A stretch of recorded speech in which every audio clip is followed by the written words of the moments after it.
नमस्कार मित्रांनो. गेले 2-4 दिवसापासून मी व्हिडिओ बनवतो आहे. पहिले जिमच्या रिलेटेड मी व्हिडिओ बनवायचो. अजून पण जिमच्या रिलेटेडच व्हिडिओ बनवणार आहे. पण 15 जुलैपासून जे यूट्यूबने काही चेंजेस करणार आहे किंवा केलेले आहे, भरपूर गोष्टी काही होणार आहे.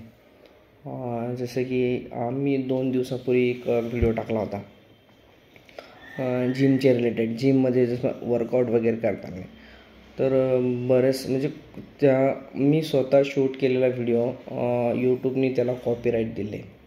एवढं असू शकतं की बाबा त्याच्यामध्ये मी बॅकग्राऊंड म्युझिक वगैरे यूज केलं, त्यामुळे कदाचित आला असेल.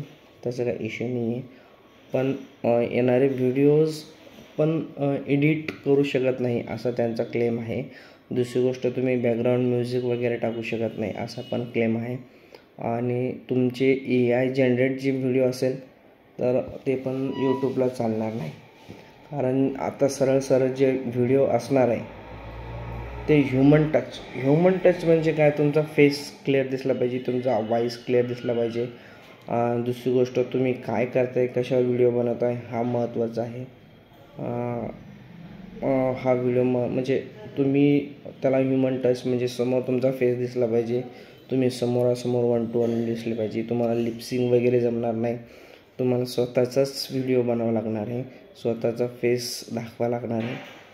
आणि यूट्यूबने बऱ्याचशा गोष्टीशी असं क्लेम केलेलं आहे. आणि तुम्ही जर व्हिडिओ अपलोड करत असेल AI जनरेट एडिटिंग वगैरे, बॅकग्राऊंड म्युझिक वगैरे, तर ते व्हिडिओ प्लीज टाकू नका.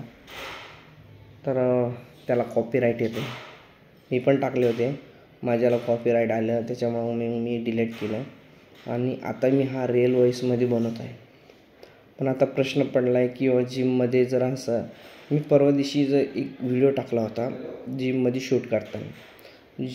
शूट करताना मी त्याच्यामध्ये एडिटिंगमध्ये व्हॉईस माझा स्वतःच घेतला. पण बॅकग्राऊंड म्युझिक जे होते ते जिममध्ये वर्कआउट करता वेळेस जे म्युझिक वगैरे चालू होतं त्यावेळेस ते म्युझिक होतं. त्यासाठी पण यूट्यूबने कॉपीराईट दिलं आहे. तर ठीक आहे, नियमानुसार आपल्याला चालावं लागणार आहे, नियमानुसार बघावं लागणार आहे. थँक्यू.